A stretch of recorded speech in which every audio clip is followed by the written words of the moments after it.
예, 제가 이렇게 강단에 서면 좀 당황해하는 분이 계세요. 스님은 아닙니다. 예, 예, 오늘 간증과 찬양을 여러분 뵙게서 반갑고요. 제가 바로 이제 제 이야기를 좀 할게요. 제 가정에 일어났던 하나님 일하심을 말씀드리고자 합니다. 몇 년 전에 제가 1월 19일 한겨울이에요. 그때 제가 경북 경산에 경북 대구 경주에서 제가 부흥회로 내려갔습니다. 3일간 하루를 이제 집회를 하고 난 다음에 숙소에서 잠을 자고 있는데 새벽 2시쯤에 전화가 왔어요. 부시시 눈을 떠서 봤더니 제 아내더라고요. 새벽 2시에 전화를 딱 받았더니 들리는 소리가 그냥 엉엉 통곡을 하는 목소리가 들렸습니다. 그리고 저한테 짧게 이렇게 말하고 끊어버렸죠. 당신 지금 당장 서울로 올라오지 않으면 평생 후회할 일이 있을 거야 하고 끊어버렸어요. 분명히 제가 사역 부흥 집회 하러 간 거 알고 있고 사모잖아요. 그리고 새벽 2시 어떻게 경주에서 서울로 바로 갑니까? 그래서 제가 이걸 딱 끊고 멍하니 있다가 느낌상 직감적으로 뭔 일이 터진 것 같다 그 생각이 들었죠. 잠을 못 자고 있다가 다시 전화를 했더니 큰 일이 터졌더라고요. 제가 딸이 셋인데 둘째 이름이 온유라고 그럽니다. 이 아이가 건강상에 큰 문제가 생겼더라고요. 그래서 부흥회도 가정이 이러니까 그래서 부흥회도 못하고 그냥 부흥회 망쳤죠. 저는 서울로 양해를 구하고 올라갔습니다. 제가 어디로 갔냐면 안암동에 가면 서울 안암동 가면 고려대학병원 있잖아요. 네, 거기로 간 거예요. 거기에 있다 그래서 가서 알아봤더니 5층으로 가래요. 5층이 이제 소아병동인데 저희 딸아이가 초등학생이었거든요. 그래서 그때 캐리어, 백팩 가지고 있었는데 엘리베이터를 탈 여유가 없었습니다. 들고 뛰어 올라갔습니다. 올라갔더니 바로 병실이 나오는 게 아니라서 또 물고물어서 봤더니 응급처치실이라는 곳이 있어요. 위급한 환자가 들어가는 곳인데 거기 있다 그러더라고요. 제가 찾아서 이제 문을 열고 딱 들어갔더니 침대가 하나 놓여 있고요. 거기에 이미 한 10여 명의 의사 간호사들이 삥 둘러서 있어요. 그 옆에 제 아내는 여전히 엉엉 울고 있더라고요. 그래서 제가 가방을 내팽개치고요. 비집고 들어갔어요. 이 아빠라고. 그래서 딱 내려다 보니까 제 딸아이가 벌거벗긴 채 속옷 하나 입고 누워 있더라고요. 링거가 많이 꽂혀 있고 좀 당황스러웠어요. 근데 옆에 계시던 담당 교수님이 제가 아빠인 걸 알고 이렇게 말씀하셨어요.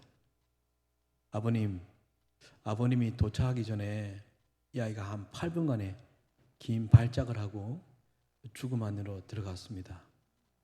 순간 저는 사망 선고로 진짜 들렸습니다.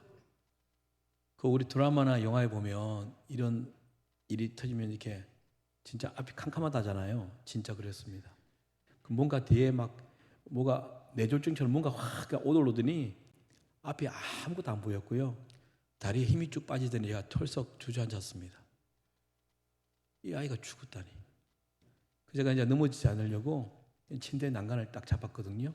근데 제 뒤에서 교수 두 분이 대화하는 내용이 들렸어요. 지금도 제 귀에 쟁쟁합니다. 이렇게 말씀하셨죠. 아니 이게 뭐야? 이게 무슨 병이야? 저희 딸은 중환자실에 들어가고도 열흘 넘게 병명이 안 나왔습니다. 한국에서는 보지 못하는 병이라는 희귀병이었습니다. 그래서 우리 교수님들이 해외 사례 있잖아요. 찾기 시작했어요. 논문. 그래서 나온 병명이 뭐냐면요. anti-NMDA 수용체 뇌염. 한 번도 듣지도 보지도 못했던 병명, 아주 긴. 이게 어떤 병인지 좀 알려드릴게요. 여자이니까 난수가 오른쪽 왼쪽에 있지 않습니까? 근데 몸 안에 난수 위에 기형 종양이 생겼대요. 큰 게. 이제 아무로도 갈 수 있는. 그러면 우리는 몸 안에 있으니까 몰랐던 거죠. 사실은요, 이 고대병원 오기 전에 근대병원에 갔었어요. 애가 이상해서. 근데 못 찾아냈어요. 그래서 퇴원하고 3일 후에 일이 벌어진 거예요. 저는 괜찮은 줄 알고 집에 갔고 이런 거죠. 그래서 이래 되면 몸이요 어떻게 반응하냐면 자기가 항체를 만든대요. 자기가 몸 안에서 항체가 만들어지면 그 항체가 자기 몸 안에 있는 그 기형 종양이 있죠. 그걸 공격을 한대요. 자기가 살아내려고. 저희 딸도 항체가 만들어졌대요. 그러면 이제 기형 종양을 공격을 해야 되잖아요. 근데 그러지 않고요. 자기 몸을 공격한 거예요. 이걸 우리는 자가 면역 질환이라고 그러죠. 저희 딸은 뇌염과 자가 면역 질환 막 여러 가지 섞여 있는 희귀병이었어요. 그 항체들이 몸을 공격하면서 어디로 뇌로 간 거예요. 그리고 뇌를 공격함으로써 8분간의 발작이 일어났고 뇌가 죽어버린 뇌사 같은 이게 저희 딸아이의 병이었습니다. 그때 그 우리 교수님이 저와 제 아내를 불렀어요. 중환자실 앞에서. 뭐라 그러냐면 두 가지를 알려드려야 된다 그러는데요. 첫 번째는 뭐냐면 이렇게 말씀하셨죠. 현대의학 기술로는 살릴 수 없습니다. 병원이 진짜 냉철하더라고요. 그냥 있는 사실만 딱 이야기했고요. 두 번째는 뭐냐면 언제 죽을지 모르니 마음의 준비하시라고. 둘 다 완전히 절망을 말씀하셨죠. 기도할 거리도 안 주셨어요. 공교롭게도 중환자실에 들어갔던 제 딸아이의 몸에 두 가지 증상이 눈에 보였어요. 첫 번째는 뭐냐면 발작이었어요. 뇌를 공격한 항체가 여전히 몸에 가득히 있는 거죠. 계속 공격을 하는 거예요. 여러분, 뇌가 신경의 중추지 않습니까? 뇌가 죽었다는 말은 모든 감각 기능이 죽었단 말이죠. 그런데 여러분, 제가 그때 뭘 봤냐면 몸이 너무 아프니까 뇌와 상관없이 몸이 반응하는 걸 봤습니다. 제가 그때 뭘 느꼈냐면 이런 것 같다 했어요. 생각했어요. 여러분, 회 드실 때 수족관에 있는 살아있는 활화를 꺼내잖아요. 그럼 그걸 이제 회 뜨려면 도마에 올려놓고 큰 식칼로 목을 잘라내지 않습니까? 근데 분명히 죽었는데도 퍼득 거리는 그 생선 뭐 아시죠? 그것처럼 그런 기분이었어요. 이 아이가 어떻게 반응하냐면 공격을 당하잖아요. 그러면 하고 막 울기 시작해요. 몸이. 그러다가 공격이 심해지면 하고 이제 이렇게 발작이 시작되는 거예요. 정점에 이르면 몸이 견딜 수가 없는 것 같아요. 너무 아프니까. 여러분 아토피 심하게 있는 아이들 아시죠? 자기 몸이 막 피가 터지도록 그저 긁잖아요. 너무 간지러우니까 참지를 못하는 것처럼 이 몸이요 너무 힘드니까 으악 소리를 내면서 막 돕니다. 뒹굽니다. 침대 위로. 근데 문제가 뭐냐면 그 아이의 몸에 꽂혀 있는 링거가 많았거든요. 근데 이게 문제였어요. 걔가 으악 하면 다 뽑아버립니다. 근데 이 가격이요, 여러분, 하루에 맞는 약값이 놀라실 거예요. 200에서 250만 원 하루에 맞는 약값이요. 왜냐하면 우리 교수님이 저와 제 아내를 부르더니 하는 말씀이 이 사례가 없는데 이 병은 이게 맞는 한번 약을 써보자. 근데 이게 비싸대요. 희귀한 약, 아주 비싼 약이 있는데 써보시겠냐고 묻더라고요. 부모가 자식이 죽음 안에 있는데 무슨 계산이 있겠습니까? 그래서 다 써지라고 했는데 그걸 썼는데 발작이면 으악 하면 다 뽑아버리는 거예요. 그 귀한 약들이 무용지물이 되잖아요. 제가 그걸 알고 이 아이가 하면 발작이 시작되는 거 알잖아요. 그러면 제가 올라가요. 신발 벗고 침대에 올라가서 누워있는 걔에 제가 엎드립니다. 좀 상상이 되시죠? 샌드위치처럼. 왜냐하면 제 무거운 몸무게로 못 움직이게 해야 되니까. 제가 어쩌나 엎드리면 이제 제 두 손으로 이렇게 팔 있죠? 팔뚝을 두 개 꽉 눌립니다. 못 뽑게 해야 되니까. 이렇게 싸우는 거예요. 이 아이는 1월, 2월 달 아닙니까, 여러분? 한겨울. 한번 발작하면 2~3시간이에요. 지옥이었습니다. 그래서 그거 하고 나면 걔도 저도 막 몸에 땀이 배어가지고 그 정도로 처절했습니다. 첫 번째 증상이 발작이었고요. 두 번째 증상은 뭐냐면, 여러분 사람에게 가하는 고문이라는 게 있잖아요. 예전에 사람들이 가하는 고문 중에 제일 힘든 고문이 뭔지 아세요? 인간이 버티기 힘든 그게 뭐냐면 잠 안 재우는 고문이래요. 여러분들도 하루 뭐 밤새면 다음날 일에 집중도 안 되고, 그죠? 힘들잖아요, 며칠간. 그래서 눈에 이제 충혈된다 그래요. 예, 이게 핏줄이 터져가지고. 저희 딸의 두 번째 증상이 24시간 눈을 뜨고 있었습니다. 제가 이제 오늘처럼 1일 하루 집회도 하지만 3일간 부흥회를 많이 하거든요. 제가 최근에 어딜 갔냐면 경남 창원이라고 들어보셨죠? 거기 갔어요.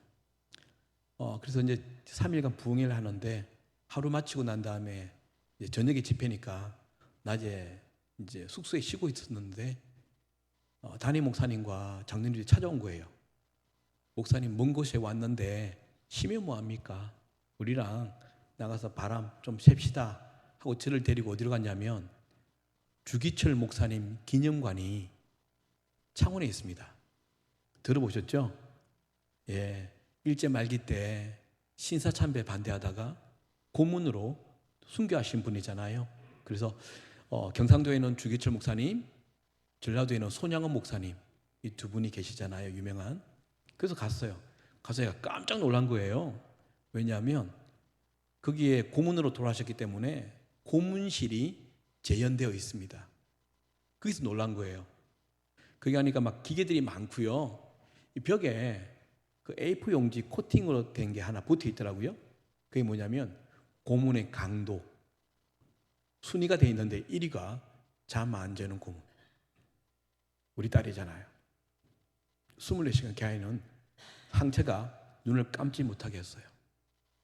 며칠간 눈 뜨고 있었냐면요, 그 20일을 한숨도 안 잤습니다, 여러분. 우리는 하루 밤새면은 충혈 그랬잖아요. 저희 딸은 충혈이 아니라 흰 눈동자가 없어졌습니다. 이게 뭐로 바뀌냐니까요, 분홍색으로 바뀌더니 10일이 지나니까 찐 분홍색으로 그냥 인간 눈이 아니었습니다. 요거. 그 두 번째 증상이 잠을 자지 않았다는 거, 24시간 눈 뜨고 있었다는 거. 근데 제가 정말 마음이 아팠던 게 뭐냐면, 이런 뇌하고 눈하고 연결되어 있는 신경이 있잖아요. 그걸 우리는 시신경이라 그래요. 죽은 거죠.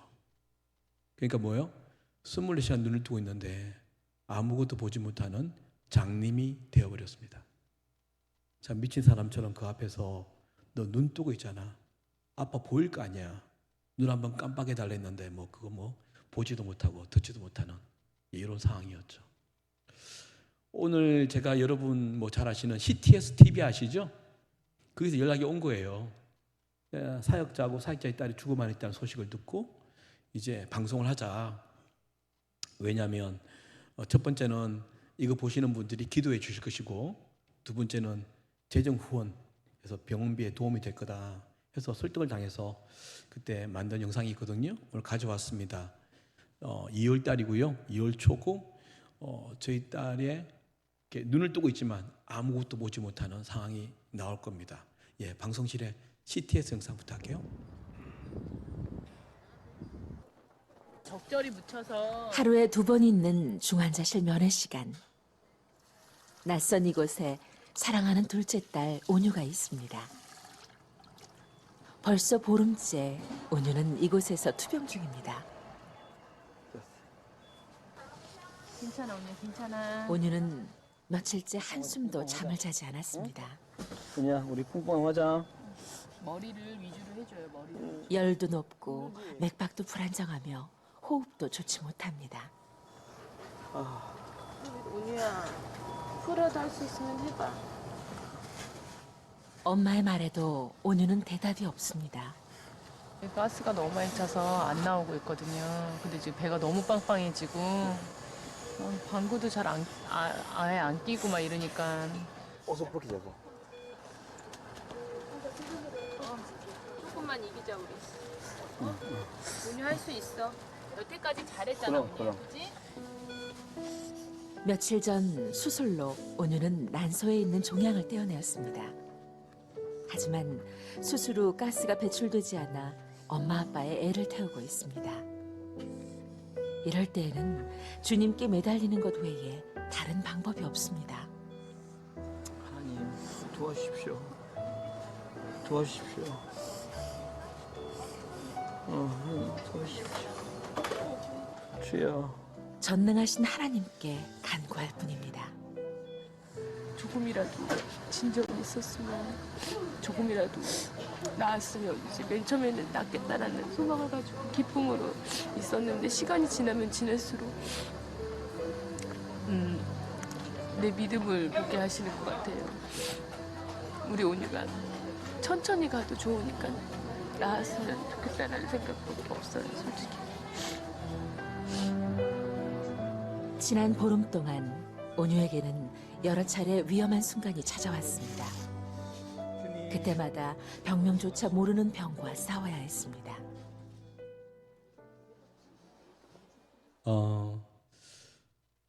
그냥 죽음이란 단어가 한날 그냥 바람처럼 저희 가정에게 덮친 거죠. 인생이 그렇지 않습니까? 그렇죠. 여러분 아시다시피 모든 병원의 중환자실은 면회밖에 안 되는 거 아시죠? 전 세계의 룰입니다. 그래서 중환자실은 의사, 간호사, 환자만 있는 곳이고 보호자는 오전에 한 번, 오후에 한 번 이렇게 면회밖에 안 돼요. 그런데요, 이 큰 고대 병원에서 저희 가정에게 엄청나게 큰 특혜를 부여해 주었어요. 그게 뭐냐면 부모 중 한 명 들어와서 24시간 상주하시라. 이 엄청나게 큰 은혜를 베푸신 거죠. 교대해도 되니까. 그래서 저희는 여자아이고 어린아이고 희귀병자라 병원에서 이렇게 배려해 줬구나. 또 하나님의 은혜다 하고 이제 들어갔어요. 24시간 한 명은 계속 교대해서 딸을 볼 수 있으니까 얼마나 감사해요. 그런데 하루 지나면서 배려가 아니었구나 알았습니다. 들어가니까요, 처음에는 안 보이던데 시간이 지나면서 중환자실이 눈에 들어와요. 중환자실은 삶과 죽음의 중간에 있는 분이 계시더라고요. 그래서 산소호흡기 뗍시다 하면 돌아가시는 거예요. 들어가냐 그만합시다 그러면 죽는 거죠. 여러분, 사람이 죽음 앞에 있으면요 변합니다. 체면, 채통이 없어지고요 본능적으로 말하고 행동함을 제가 봤습니다. 그 중환자실 이런 분 많았거든요. 내가 누군데? 교수도 있었고요. 우리 바로 옆에 침대가 교수님이거든요. 교수도 계셨고 고위공직자, 사장님도 계셨어요. 그런데요, 죽음 같은 아픔이 오면요 똑같습니다. 특별히 어떤 부분이 참 불편했냐면, 교수라고 했던 그분이 죽은처럼 아픔이 오니까 입을 열 때마다 열면서 그냥 쌍욕을 하는 거예요. 쌍욕을 하면서 야 감사 하면서 온 힘을 다해 막 소리를 지릅니다. 제가 그게 불편한 거죠. 아니, 교수라는 분이. 근데요, 조금씩 이해가 되더라고요. 중환자실은 환자는 많은데 간호사 숫자가 적습니다, 여러분. 그리고 보호자가 없기 때문에 자기가 불러야 돼요. 너무 죽을 만큼 아프면. 그렇죠? 부자를 억지로 눌렀는데 안 와요. 바로 못 와요. 그러면 이렇게 진상을 떠는 거예요. 제 생각에는 이렇게 진상을 떨어야 나 한 번 더 봐주지 하는 인간의 심리가 작용한 것 같아요. 그래서 지나다가 와 소리를 욕을 하면 이제 간호사 오잖아요. 그러면 몰핀 달라고 얼마나 애골복골한지 몰라요. 그 마약 같은 진통제 있죠. 제가 그때 알았습니다. 우리를 넣어준 이유가 있구나. 여러분, 이 중환자실은 삶과 죽음의 중간에 이 전쟁터가 곳인데, 저희 딸이 무슨 VIP라고 한번 발작하면 2시간인데 어느 간호사가 걔랑 싸우겠습니까? 부모밖에 할 수 없음을 알았구나. 그래서 우리 넣어줬구나. 그래 안 거죠. 또 하나는 그 아이 몸의 체온이요 거의 늘 40도였어요. 우리 엄마들은 잘 아시죠? 어린아이의 제일 무서운 병이 열병에서 시작한답니다. 그죠? 열. 그래서 36.5도면 정상 체온인데 2도 높은 38.5도가 되면 끓는다 그러고요. 40도는 완전히 뭐 죽음이죠. 왜 이 열을 많이 발했냐면요. 몸에 아까 그 뇌를 공격했던 항체 있죠. 그게 자기 영역을 확장시키는 세포 분열하듯이 분열한대요. 그때마다 큰 발열을 한대요. 그 우리의 임무가 뭐냐면 열이 안 올라가게 잡으라. 분열 못하게끔 요거였어요. 그런데 해열제라는 게 있잖아요, 그렇죠? 열 내리는. 근데 그게 먹는 것과 또 강한 거 이렇게 주사약이 있거든요. 아무리 이 맥시멈이 있는데 하루에 맞는 그걸 다 맞아도 1도도 안 떨어져요. 근데 어떻게 잡은 줄 아세요? 여러분 사람이 죽으면 시체를 염한다는 말이 있죠. 옷을 다 벗겨서 알코올로 닦잖아요. 시체를. 그것처럼 1열 그 추운 날에 벌거벗겨 가지고요 딸을 옆에 얼음물 같은 물에다가 수건을 적셔서 짜서 24시간 몸을 닦아냈습니다. 이 짓을 어느 간호사가 하겠습니까? 그래서 우리를 넣어줬구나 이랬죠. 힘들었습니다. 여러분 중환자실과 일반 병실의 큰 차이 하나가 있는데 그게 뭔지 아세요? 중환자실에는 간이 의자, 간이 침대가 없습니다. 왜? 보호자 개념이 없기 때문에. 한번 들어가면 18시간 서 있어야 됩니다. 생각해 보셨습니까? 18시간을. 그것도 그냥 있는 게 아니라 발작과 싸우고 그 몸을 닦아내고 별의별 짓을 다 하는. 아내는 한 5일 지났나? 다리가요. 코끼리 다리라고 들어보셨어요? 무릎 발목이 없어졌습니다. 하루에 18시간 서 있으면 온 다리가 다 부어가지고 발은요 신을 신발이 없었습니다. 정말 커져가지고 부었죠. 그 한겨울 그 콘크리트 바닥 있잖아요. 미친 사람처럼 뛰어다녔습니다. 그리고 저도 늘 쌍코피가 늘 터졌습니다. 왜? 애가 안 자니까. 우리가 꼭 졸면 애 죽을 거 아니에요. 그 어떻게 잠을 잡니까? 몸을 닦아내야 되니까. 네, 그랬고 그리고 아이고 이 심장이요 이 쪼그라드는 느낌 있죠. 이게서 이렇게 치지 않으면 숨을 못 쉬었어요. 그만큼 이게 자식의 아픔이 죽음이라는 게 너무 크더라고요. 아무 불평 없이 딸아이의 아픔을 생각하면 아무것도 아니다 생각이 들어서 그렇게 미친 듯이 병원 생활을 했습니다. 이제 그 아내가 안에 있으면 저는 밖에 있어야 되거든요. 한 명만 더 가잖아요. 그 밤 10시가 되면 어떤 일이 벌어지냐면 밖에 중환자실 밖에 이 환자들 가족들이 많이 있거든요. 근데 밤 10시가 되면 하나 둘 없어져요. 왜냐하면 내일 또 와야 되잖아요. 그래서 수도권이나 서울에 사시는 분들은 집에 가세요. 내일 또 와야 되니까. 그리고 또 지방에 계신 분은요 근처에 사우나 있죠. 그리고 모텔에 주무시고 오세요. 근데 한 서너 명은요 절대 안 떠나요. 그 자리를. 그게 추워요. 왜냐하면 이게 정문이랑 연결돼서 자동문이 열리고 닫히면 계속 바람이 들어오거든요.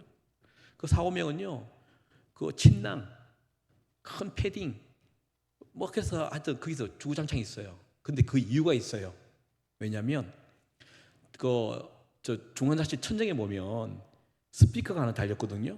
근데 스피커는요 음악이 안 나오는 그런 게 아니에요. 조용히 있다가 어느 순간에 이 소리 들려요. 그럼 누군가가 말을 한다는 거겠죠. 그러면 밖에 있는 서너 명은요 심장이 뚝 떨어져요. 왜냐하면 늘 나오는 말이 누구 가족 들어오세요. 죽었단 말이죠. 그러니까 이 소리 나는 순간에 막 기도를 해요. 우리 가족 이름이 불려지지 않기를. 이런 거 있잖아요. 그 중에 하나가 저였습니다. 우리 교수님이 언제 죽을지 모르니 마음의 준비하셔라 했잖아요. 오늘 내가 피곤해서 집에 갔다 온 그 순간에 하나님 데려가시면 제 자신에 대한 죄책감이 얼마나 크겠습니까? 이거 하나 못 참아가지고. 그래서 그거 싫어서 저도 밖에 기다렸습니다.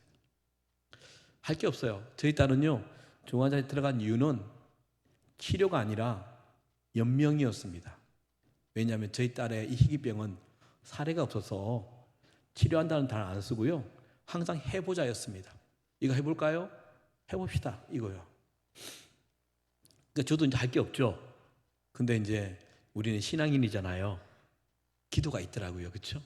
그러면 제가 지금도 고대병원 가면 그게 한 번씩 갑니다. 내가 저기서 밤새 기도했는데, 그 기도실이 있는 게 아니라 정문 마주편에 보면 복도가 있거든요. 복도에 서가지고 벽 보고, 우리 애들 잘못하면 너 벽 보고 서라 그러잖아요. 벽 보고 밤새 두들기는 거죠. 여러분, 아마 여러분들도 이런 경험이 있을 거예요. 인생이 너무 기가 막히면 기도가 안 나오는 거 아시죠? 기도가 안 나와요. 어떻게 기도했냐면 헉 이렇게 기도했습니다. 깊은 한숨과 말이 안 나와요. 그러면서 밤새 벽을 두들기는 거죠. 살려달라고. 이제 새벽 5시가 되면 아내랑 교대를 해야 돼요. 근데 참 희한하죠. 한마디 말도 못했는데 이렇게 기도가 어떻게 이렇게 응답으로 오냐면 새 힘이 주어져요. 하나님이 주시는 새 힘이겠죠. 그래서 오늘 한번 해보자. 이 죽음과 기쁨을 한번 싸워보자. 이런 거 있고요. 또 하나는 이제 막연한 기대감. 혹시 하나님이 오늘 역사하지 않을까, 이런 거 있잖아요. 그렇게 하면서 이제 제가 들어갑니다. 들어가면 거기는 방이 없잖아요. 그냥 커튼만 치면 이게 방이거든요. 뭐 죽어나가 들어오고 뭐 새로 들어오고 하니까 저기 이제 제 딸의 커튼이 있어요. 항상 제가 그랬어요. 속으로 기쁘게. 그래서 이 커튼을 열면서 언니야, 아빠야, 그러면 한박 웃음을 딱 짓는 순간 어떤 일이 벌어지냐면, 입은 웃고 있는데요, 눈물이요, 뺨을 타고 오는다 아니에요. 그때 어떤 눈물을 발견했냐면 총알이라는 거, 눈물이 딸을 딱 보는 순간 뭔가가 확 터지면서 눈물이 이렇게 나가더라고요. 이렇게. 왜냐하면 누워있는 아이가 제 아이가 아닌 거예요. 뇌가 죽었으니까 뇌파 아십니까? 붙이잖아요. 이렇게요. 으악 하면 뜯어버려요. 붙였다, 뜯었다, 붙였다, 뜯었다니까 그게 스티커거든요. 온 머리에 풀이 다 묻어가지고 얽히고 설켜가지고 뭐 죽어있는 아이가 뭐 샤워를 할 수 있겠습니까? 야생 동물처럼 바뀌어버렸고 빛을 딱 꽂으면 안 내려가요. 그런데다가 눈은 찐 분홍색으로 바뀌어있죠. 뇌가 죽었으니까 밥을 못 먹어요, 자가로. 그래서 콧줄이라고요, 42cm짜리 고무 호수가 있어요. 이걸 끼워 넣어요. 그리고 위까지 가는 걸 이렇게 늘 엑스레이 들고 다니는 엑스레이가 있어요. 그걸 찍어서 잘 들어갔나 보고 끝은 링거를 이렇게 해서 링거에서 똑 이렇게 밥이 들어가요, 영양분이. 근데 이게 문제가 뭐냐면 여러분과 저는 한번 바쁘면 그냥 물에 말아 드시면 5분에도 한 그릇 뚝딱 하잖아요. 얘는 한 끼가 5시간이에요. 링거니까. 근데 그 와중에 발작이 와버리면 으아! 바로 뽑아버린 거예요. 정말 속상한 일이 많은데 그게 뭐냐면 거의 다 먹였는데 이 발작이 그 순간 와버리면, 그리고 뽑아버리면 안에 들어갔던 것이 다 튀어나와요. 그거 콧줄 잡고 얼마나 울은지 모릅니다. 그러니까 이게 영양분이 안 들어가니까 몸이 빼짝 마르는 거예요. 특별히 초등학생이잖아요. 이게 여자이고 얼마나 부드럽습니까? 손등이, 그죠? 근데 이게 까맣게 변합니다, 피부가. 그리고요, 쩍쩍 갈라집니다. 간정하면 한 번씩 생각이 나요. 아내랑 제가 어떤 이야기 했냐면, 언니야, 너는 평생 바를 로션을 지금 다 바르는구나 그랬었어요. 떡처럼 발랐거든요. 그런데다가 아까 이런 보셨지만 영상 보셨지만 몸이 뒤틀려 버렸어요. 뇌성마비처럼. 이게 어떻게 지하입니까? 그러니까 눈물이 그냥 막 이렇게 나오는 거죠. 정말 기도 많이 했습니다. 하나님 살려달라고. 그런데 제가 거기 있으면서 많은 걸 보고 깨닫게 되었습니다. 첫 번째는 세상이 두 세상이 있구나를 알았습니다. 처음 세상은요, 여러분이 살아가는 일반 세상이 있고요. 두 번째 세상은 죽음이란 세상이 있습니다. 거기에 저와 제 딸이 있죠. 제가 실제 있은 이야기입니다. 제가 그 편의점이나 우리 애가 기저귀를 차거든요.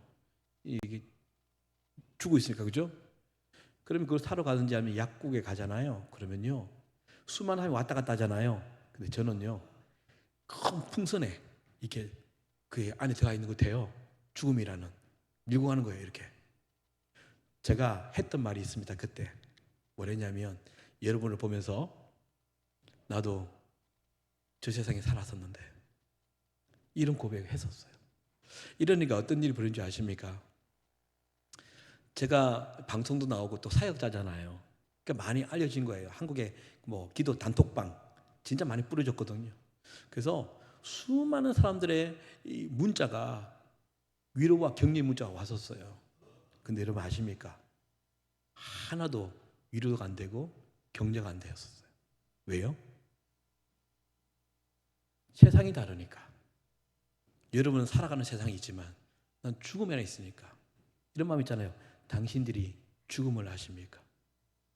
왜 함부로 이야기하십니까? 왜 쉽게 이야기하십니까? 이렇게 돼버리니까 단절이 되더라고요. 외로웠죠. 예. 그리고 또 하나 안 게 뭔지 아십니까? 인간에게 주어진 가장 큰 형벌이 이거구나를 알았습니다. 그게 뭐냐면 내 자신이 암이나 죽을 병이 걸려서 곤욕스럽게 죽어가는 그 모습보다 더 힘든 것이 뭐냐면 자식이 죽는 것을 보는 부모의 심정임을 그때 알았습니다.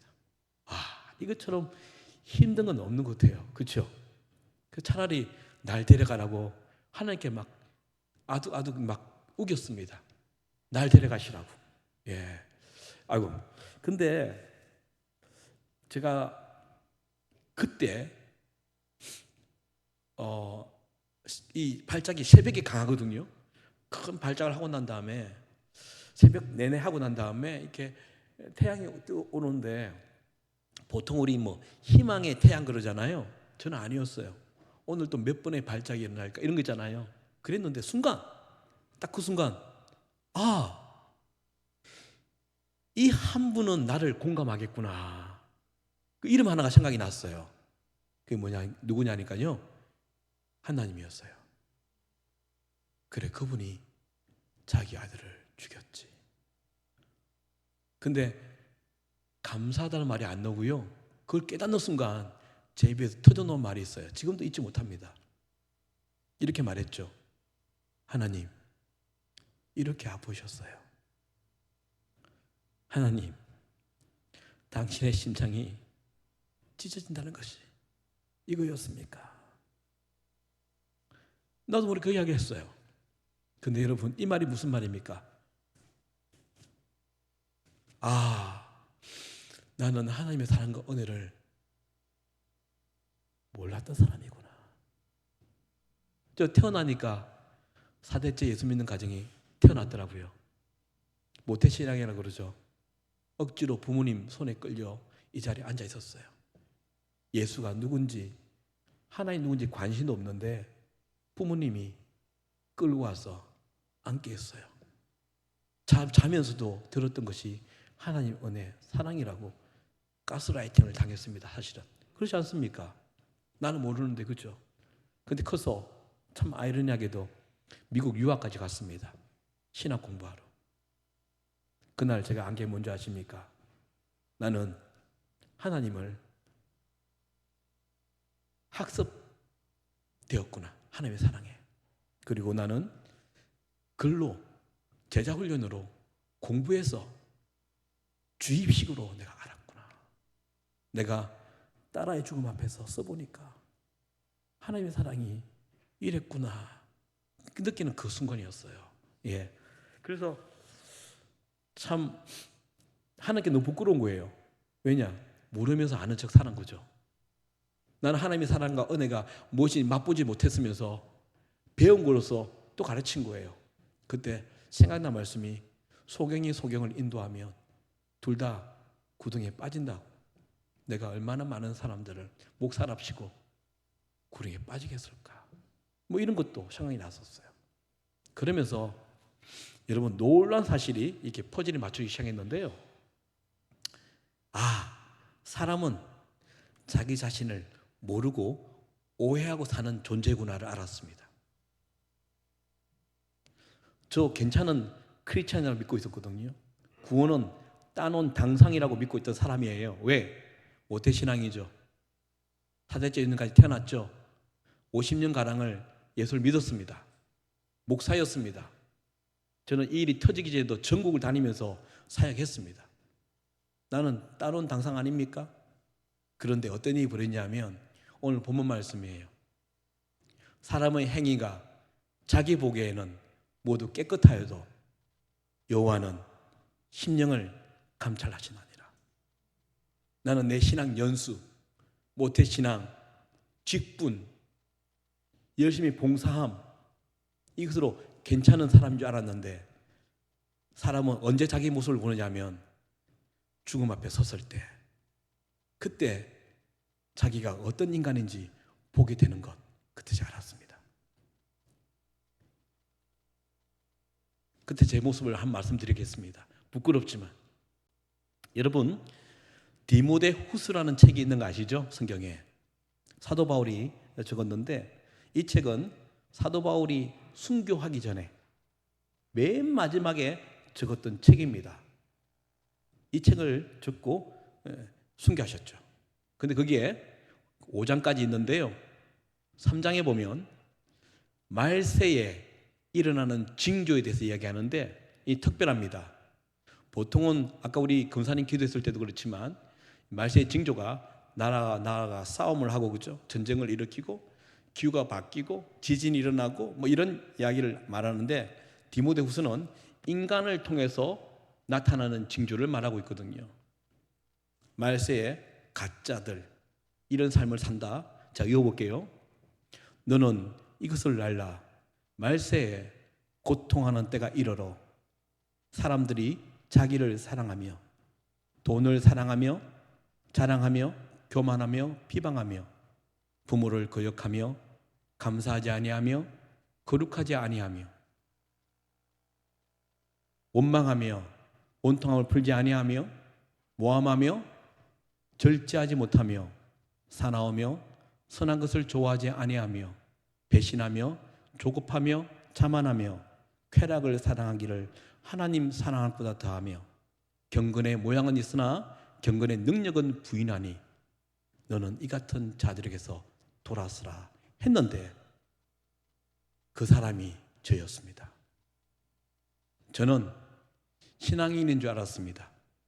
신앙인이 뭡니까? 말씀에 뿌리를 내려서 그 말씀을 경외하여서 순종하고 사는 삶 아닙니까? 근데 그날 저는 봤습니다. 나는 신앙으로 산 게 아니라 신앙보다 더 위에 더 큰 힘을 가진 게 있더라고요. 그게 뭐? 저의 신념요.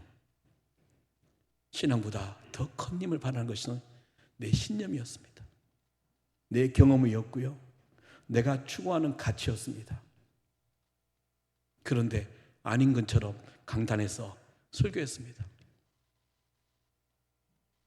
결국은 뭔지 아십니까? 나 중심의 신앙생활을 한 거예요. 여러분 이것이 뭔지 아십니까? 죄입니다. 갈라디아서 2장 20절에 뭐랬습니까?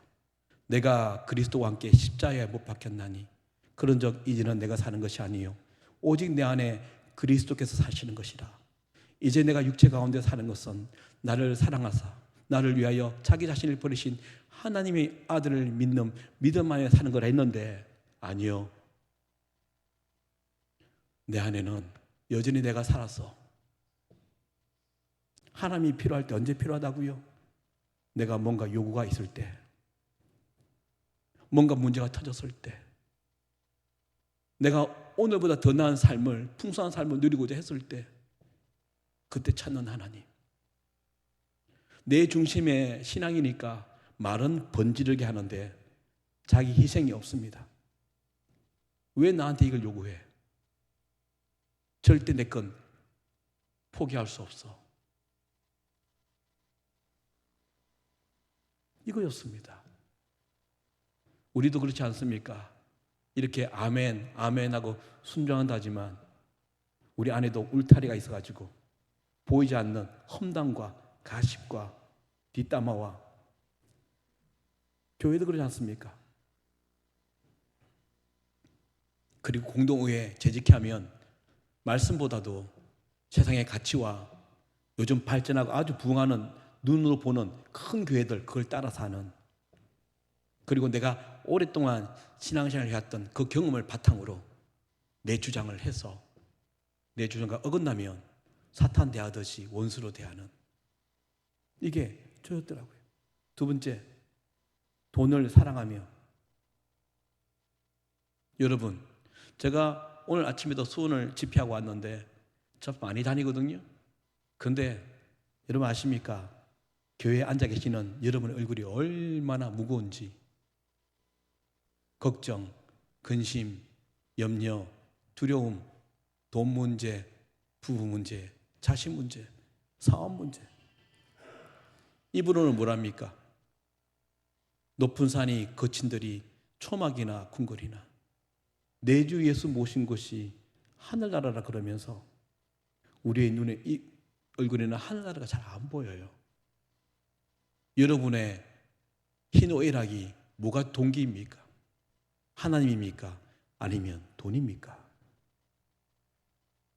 쭉쭉 올라가는 저 아파트 왜 내 건 없어?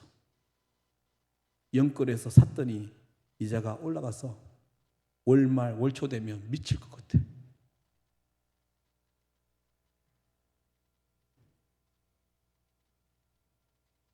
스물네 시간 돈 벌려고 온통 구상하고 뭐 그런 게 있지 않습니까?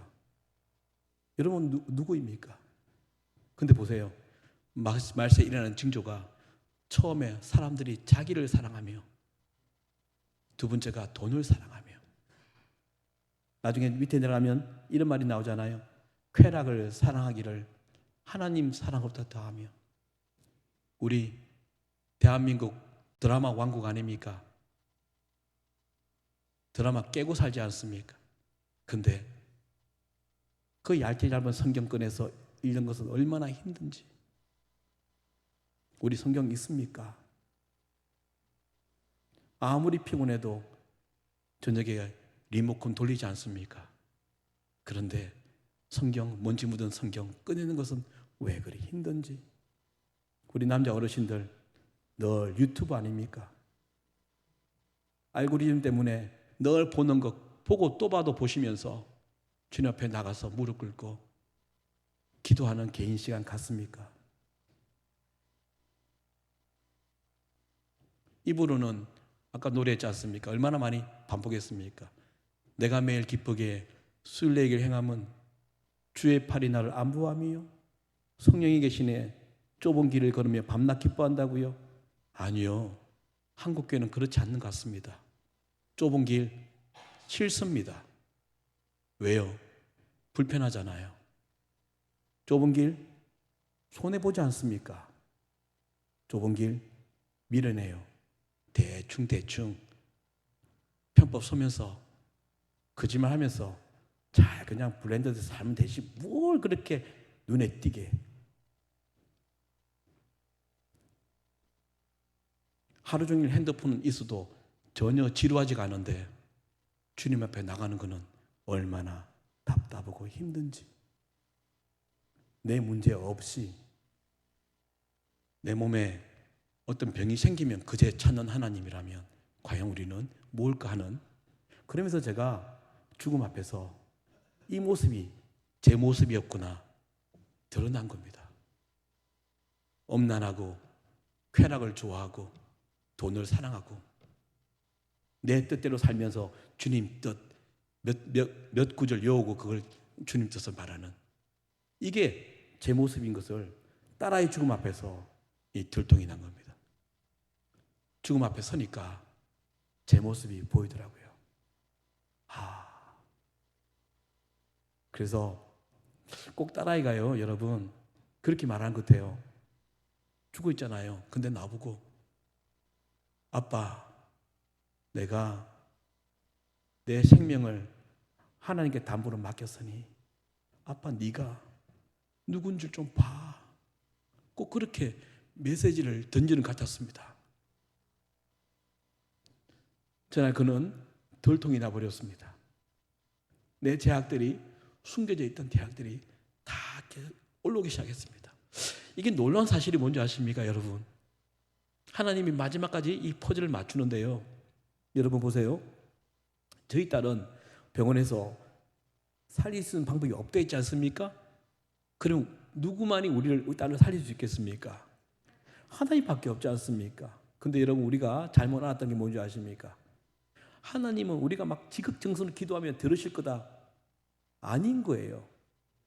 우리가 무속신앙을 배후에 두었기 때문에 옛날에 할머님들이 소원이 있으면 새벽에 일어나서 몸을 다 깨끗이 씻고 깨끗한 소복을 입고 정화수도 넣고 비는 것처럼 내가 열심히 하나님께 빌면 하나님께 들어주시겠지, 부르짖어라, 이런 한 구절의 말씀을 가지고 기도하잖아요. 근데 그때 하나님이 제게 가르쳐 준 게 있습니다. 하나님은 듣는 기도가 있고 듣지 않는 기도가 있구나. 첫 번째는 진짜 하나님의 백성이 아닌 사람의 기도는 듣지 않는구나를 배웠습니다. 진짜 하나님의 백성이 아닌 사람은 늘 자기 것만 구하거든요. 하나님 뜻을 구하는 게 아니잖아요. 둘째는요, 뭔지 아십니까? 그때 우리에게 주었던 말씀, 제게 주었던 말씀입니다. 시편 66편 18절입니다. 내가 나의 마음에 제 악을 품었더라면 주께서 듣지 아니하시리라. 그리고 또 계속 주신 말씀이 뭐냐면요, 이사야 59장 1절, 2절, 3절입니다. 여호와의 손이 짧아 구원하지 못하심도 아니요 귀가 둔하여 듣지 않으심도 아니라 오직 너의 죄악이 너희와 너희 하나님 사이를 갈라놓았고 너희 죄가 그의 얼굴을 가리어서 듣지 않으시게 했다고 적혀 있습니다. 이는 너희의 손이 피해 너희 손가락이 죄악으로 들어오졌으며 너의 입술은 거짓을 말하며 너희 혀는 악독을 내밀어 살면서 조금이라도 더 벌어보려고 손해 안 보려고 순간순간 거짓말하고 편법하고 불법하고 문제가 터지면 기도는 많이 하는데 살면 변하지 않는 죄를 사랑하고 죄를 누리고 죄와 동행하니까 그 기도 하나님 듣지 않는데요. 이사야 1장 15절에 보면 이렇습니다. 이리 사는 우리에게 말합니다.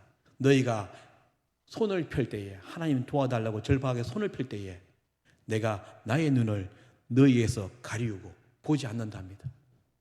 너희가 많이 기도할지라도 우리 문제 생기면 새기도 나오고 더 큰 문제가 생기면 금요 철야 모든 집회 다 나오고 더 큰 문제가 생기면 지나가다가도 교회 들려서 기도하지 않습니까? 근데 뭐래요? 너희가 많이 기도할지라도 내가 듣지 아니하리니 이는 너희의 손에 피가 가득함이라. 내 딸을 살리려면 하나님이 들으시는 기도를 해야 되는구나. 그때 야고보서 5장 16절의 말씀을 또 주셨습니다. 그러므로 너희 죄를 서로 고백하며 병이 낫기를 위하여 서로 기도하라. 의인의 간구는 역사하는 힘이 큼이니라. 하나님이 듣는 기도는 의인의 기도였구나. 내 딸을 살리려면 하나님을 움직여서 내 딸을 살리려면 죽음 앞에서 드러났던 나의 모든 죄악들이 해결이 되어야 되는구나. 이게 퍼즐이 맞춰지기 시작합니다. 여러분, 하나님은 종교인들을 구별하십니다. 이 자리에 100명 가량의 사람이 앉아있지만 누가 진짜인지 가짜인지 알고 있답니다. 디모데후서 2장 19절에 주께서 자기 백성을 아신다 하며 주의 이름을 부르는 자마다 불의에서 떠날지어다. 종교 행위는 열심히 하고 봉사하는데 늘 불의와 함께하는 사람들, 하나님이 아신대요. 문제는 뭐냐? 이런 사람의 기도를 듣지 않는 것이고 이런 사람의 삶을 하늘의 복으로 채우지 않는답니다. 그래서 예수를 믿어도 늘 절망하고 사는 사람들이 많거든요. 그건요, 어쩌면 저처럼 가짜로 살았기 때문일 수 있습니다.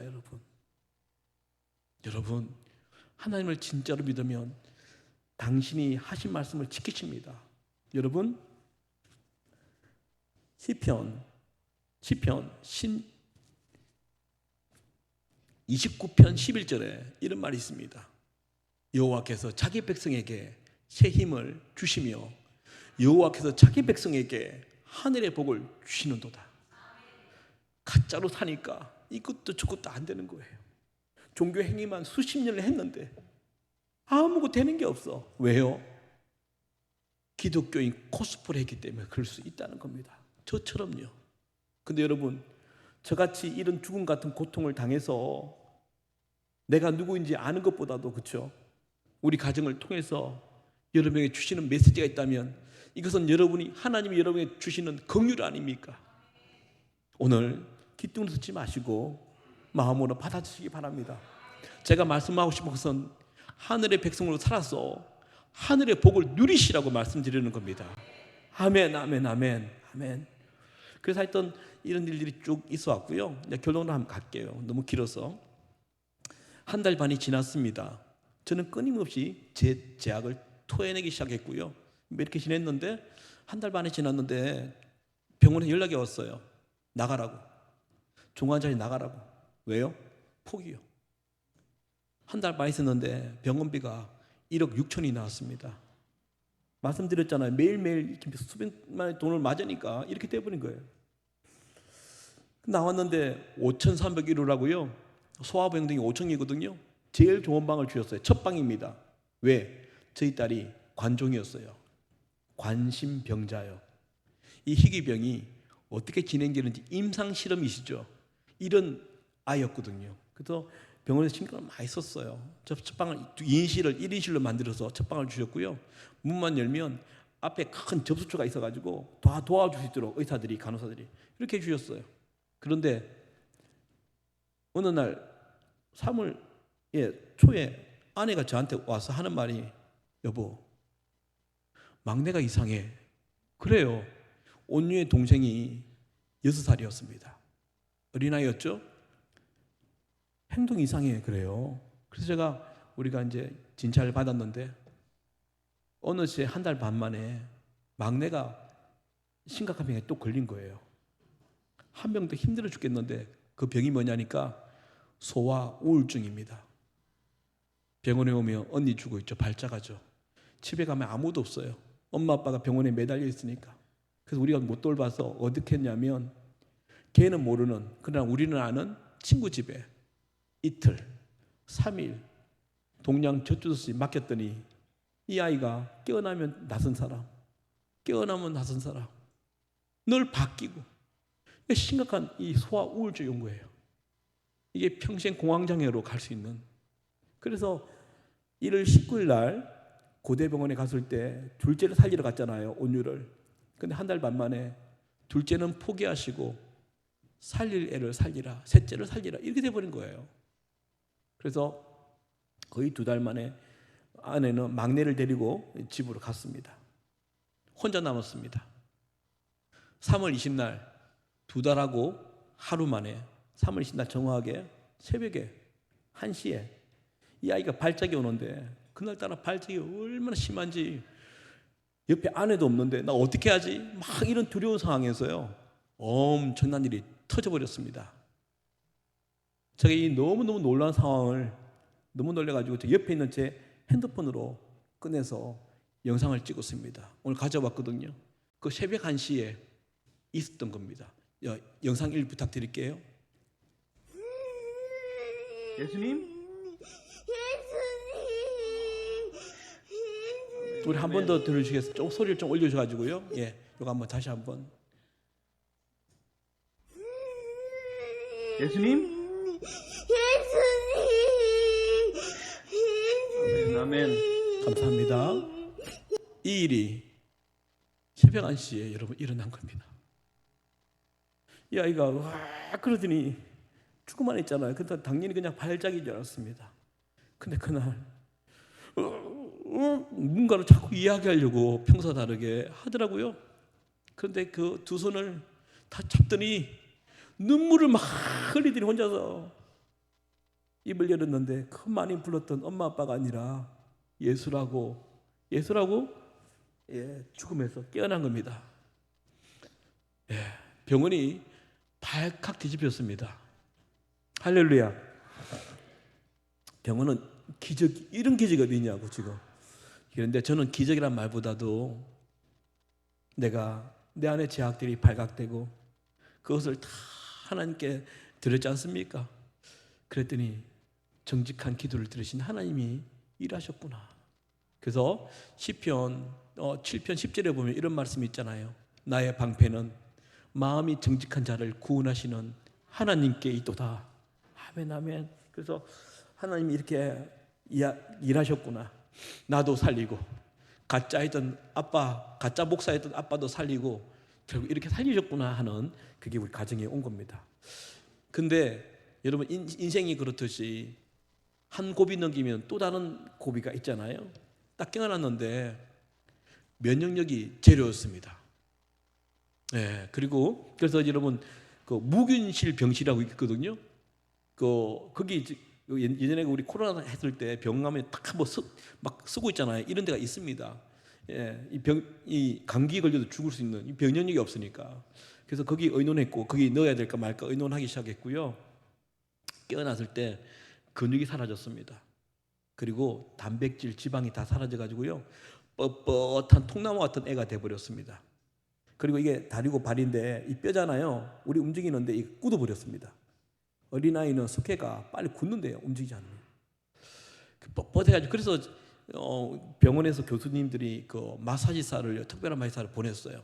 보내서 막 풀기 시작하면서 재활학과 교수, 그 내과 교수, 소아과 교수, 영양학과 교수 다 모였습니다. 우리 병원에 이런 기적이 일어났는데 다음 단계를 재활로 하자. 지금 이전에 코로 들어갔는데 계속 이 발작을 해서 영양분이 잘 안 들어가서 몸이 상이 되어버렸는데 이제 깨어났으니까 입으로 넣으면 고강도의 그 영양분을 넣으면 될 것 같다. 그래서 이제 실험을 하려고요. 삼청에 가면 우리 5청이잖아요. 삼청에 가면 영상의학실이 있습니다. 영상의학실은 뭐냐면요. 엑스레이 사진 아시죠? 근데 사진이 아니라 영상입니다. 그 카메라 앞에 서면 이 모니터에 이 움직이면 다 두개골 다 보이는 거 있잖아요. 그 앉았어요. 그 교수님이 요 플레이 있잖아요. 그걸 가져와서 딸기맛 그걸 한 스푼 뜨더니 온유야 입을 좀 열래? 그러니까 살아났으니까 입을 열더라고요. 그래서 혓바닥 위에요. 요 플레이 한 스푼을 딱 올려놨어요. 왜냐하면 이걸 꿀떡 삼키면 입으로 먹을 수 있구나. 그 약을 넣어야 된다. 이렇게 생각하신 거예요. 그런데 그 한 스푼을 못 넘겨요. 그 교수님이 의아해하시는 거예요. 이게 액체인데 깨어났는데 왜 못 넘기지? 그러면서 옆에 모니터에 마우스를 착 보더라고요. 제가 옆에 아무것도 모르지만 이렇게 서 있었어요. 내가 데려왔으니까. 근데 제가 들었죠. 보다가 뭘 하나 발견했어요. 그리고 혼잣말로 이렇게 말씀하셨어요. 아이고, 목에 근육이 사라졌네. 2달 동안 코로나 갔지 않습니까? 사용하지 않으니까 이 근육이 사라진 거예요. 그래서 다시 안고 올라왔어요. 그리고 난 다음에 막 의논하는 와중에 3월 28일 날, 3월 20날 예수가 깨어났고 그 후에 8일 후에 대낮에 하나님이 또 다른 기적을 보이셨습니다. 그날 찍은 영상 가져왔거든요. 부탁드리겠습니다. 할렐루야.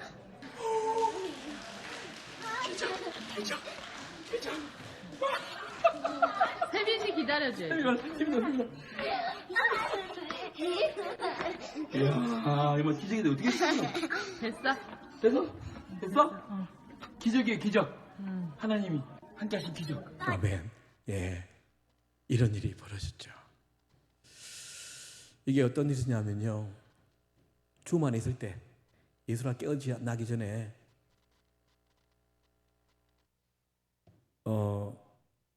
아내가 저한테 와서 또 이상한 말을 하는 거예요. 자기야, 온유 발이 컸어.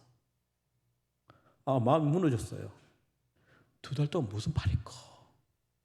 헛것을 보는구나. 이런 생각이 들으니까 마음이 무너지는 거예요. 근데 아내는 자기 확신에 차가지고요, 옆에 마트 가서 크락스를 그 사이즈 큰 걸 사왔어요. 그리고 선반 위에 올려놨죠. 근데 그 와중에 예수라고 깨어난 거예요. 그래서 누워 있다가 자기 눈 위에 있는 선반에 있는 새 신발이 보인 거예요. 그래서 저한테 아빠 신발. 또 제가 또 무너지는 거예요. 자기가 못 움직이는 거 모를 텐데 이거 어떻게 신어 하고 제가 그냥 그걸 끄집어 내려서 줬어요. 그냥 가슴에 안고 있겠지. 그걸 봤더니 신겨져. 그래서 나온 거예요. 제가 얼마나 놀랐겠습니까? 정말 나사로가 예수님의 명령에 따라서 세마포를 벗어던지고 쩌벅쩌벅 나온 것처럼. 여러분 보셨죠? 소아울증이 걸렸던 그 동생이 좋아가지고 뛰면 나귀처럼 뛰어다녔습니다. 언니가 살아났어. 그래서 깜빡이 이렇게 문을 열고 제가 기저가 나오는데 앞에 그 접수처가 있지 않습니까? 의사들이 간호사 일하는데 그 의사들이 일하다가 제 목소리를 듣고 고개를 딱 들었는데 온유가 히히거리면서 막 엄지척에 나오니까 누구보다 우리 딸아이의 병을 잘 아는 이분들이 막 너무 놀라서 뻘떡 일어나가지고요. 제가 지금도 잊지 못합니다. 간호사들이 막 입을 막더니 막 이렇게 막 통곡을 했어요. 여러분 그 간호사들은 예수 믿는 분 아니에요. 9명이 3교대 했거든요. 9명 중에 1명만이 우리한테 와서 자기도 같이 예수 믿으니까 같이 기도하자고 했던 분이고 8명은 예수 믿지 않는 분이었어요. 그런데 이 아이가 얼마나 아팠는지 알잖아요. 깨어났다가 걸어오는 걸 보면서 그냥 막 정말 우리가 친했거든요. 그 분들이랑. 그렇게 기뻐해 주더라고요. 그리고 한 바퀴를 복도를 한 바퀴 돌고 이제 저희 방으로 들어오는데 그 이화여대 출신의 주치의가 있습니다. 교수님들 따라다니는. 우리가 친했거든요. 들어와서 커밍아웃을 하더라고요. 아버님 어머니 사실 저도 예수 믿는 사람입니다. 교회에 유치부 교사하는데 그동안 말 못해서 죄송한다고. 병원에는 특정 종교를 말할 수 없게 돼 있어가지고 근데 하시는 말씀이 근데 아시죠? 우리 주님이 하신 것. 지금 간호사들이 뒤에서 쑥덕쑥덕 그리고 있다고 이랬습니다. 최근에 이분한테 문자가 온 거예요. 삼성병원에 있다고. 온유 지금 어떻습니까? 이렇게 그랬었습니다. 그리고 3월 20날 예수라고 부르면서 깨어났고 3월 28일 날 걸었고 3월 31일 날 퇴원했습니다. 할렐루야. 예. 왜냐하면 들어갈 때도 병원에서 할 게 없다 했잖아요. 나올 때도 암 환자처럼 할 게 없으니까 이 기적은 우리가 손들 게 없다고 그러면서 암 환자처럼 5년 외래 하십시다 하고 이제 우리 퇴원했습니다. 그때 3월 20 이제 마지막 날 퇴원했잖아요. 근데 4월 5일이 부활절이었습니다. 제가 우리 딸아이가 죽음 안에 있을 때 미친 듯이 기도했죠. 회개기도 하면서 하나님 부활절이 곧 다가오는데 우리 딸 살려내셔서 예수를 살리신 하나님이 살려내서 우리 딸이 예배당 가서 하나님이 살아계시는 거 증명하는 증인 되게 해달라고 그 기도를 참 많이 했거든요. 근데 이제 하나님이 우리 기도를 들으시고 일하셨잖아요. 아, 내 차례구나. 그래서 힘든 상황이었는데 담임 목사님 전화했어요. 가겠다고. 한 2,000명 되는 교회거든요, 저도요. 근데 목사님이 깜짝 놀라시는 거예요. 꼭 그런 거 있잖아요, 여러분. 베드로가 감옥에 잡혀 있었는데 참수되기 전에 마가의 다락방에서 수많은 사람들이 기도했잖아요. 근데 풀려났어요. 그래서 마가 다락방에서 문을 두드리는데 여자아이가 와서 베드로인 줄 알고 깜짝 놀라서 말했더니 나올 수가 없다고. 기도하면서 믿지 못했던 그 부분이 나와요. 워낙 이 베드로가 강하게 그죠? 막 옆에 잠도 옆에 자고 막 군병들이 그랬으니까 그것처럼 목사님이 믿기지가 않는다고. 기도는 했지만 믿기지 않는다고. 갑자기 어느 날 예수라고 깨어나더니 걷더니 어제 그제 퇴원을 했다고. 근데 교회에 오겠다고. 내가 이제 갔을 때 죽어 있었는데 이렇게. 그래서 올 수 있겠냐고. 아, 그렇다. 딴 이야기 안 하고요. 제가 그냥 감사해서 하나님 내 저 관계 이야기 안 하고 가겠다고. 그래서 갔어요. 4월날 11시에 저 뒤에 숨어 있었거든요. 이 목사님이 설교 마치고 난 다음에 선포하셨죠. 오늘 예수께서 죽었다가 부활하신 날 예수님처럼 죽었다가 살아난 온유가 왔습니다. 온유야 나와라. 문이 열리고 나오는데 아까처럼 저벅 힘들게 나오는데 교인들이 너무 놀래가지고 막 박수를 막 쳤어요. 여러분 오늘 제가 시간이 그리 많지 않아서 이거 못했는데 중보기도 아시죠? 중보기도가 그냥 툭 치면 기도해줘. 툭 치면 기도 부탁해. 그러나 아무도 하지 않는 그 중보기도가 있었거든요. 한국에. 저는 그렇게 믿고 있었어요. 제가 그때 정직한 중보기도 해달라고 내 딸 살리려고요. 얼마나 외친지 모릅니다.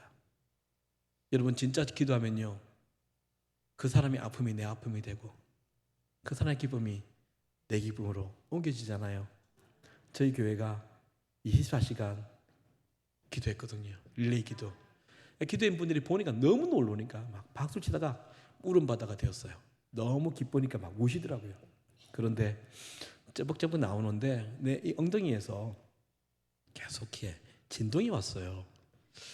아니 다들 예배 드리는 11시 예배인데 어디서 전화 왔을까? 순간 병원에서 왔을까 생각이 들어가지고요.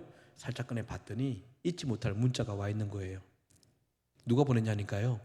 같은 예배당에서 저 뒤쪽에서 30대 초반의 청년 자매입니다. 제가 왜 기억하냐면 우리 딸이 죽음 안에 들어갔을 때부터 같이 기도했거든요. 그 친구가 온유를 보고 문자를 보낸 거예요. 이렇게 해요. 목사님, 예수님이 진짜 살아 계셨네요. 근데 여러분 이 뉘앙스가 뭐겠습니까? 온유가 저벅 그러기 전까지는 어쩌면 그 자매에게 예수는 보이지 않으니까 추상적이니까 있다고 그러는데 한 번도 본 적이 없으니까 기도해도 늘 반응이 없는. 그래서 피부에 와닿는 돈이 더 가까웠고 눈에 보이는 세상이 더 가까워서 살다가 오늘 그렇게 기도했던 온유가 걸어 나오니까 아 예수가 진짜 있었구나. 근데 이 고백이 어쩌면 한국 기독교인들의 신앙의 현주소는 아닐까 하는 생각이 들었습니다.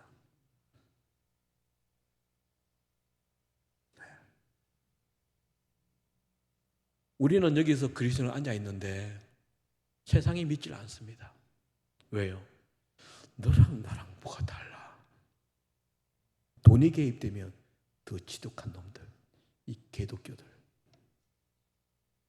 그러니까 우리도 예수가 있는지 모르니까 이게 종교행위 안 하면 꼭 벌 받는 것 같고 죄책감에 어쩔 수 없이 이 교회 예배당은 채우는데 내 삶 속에서는 실제 그 기쁨이 없으니까 대충 얼렁뚱땅 천국 가겠지. 천만에요 여러분. 하나님이 얼마나 정확하게 계산한 줄 아십니까?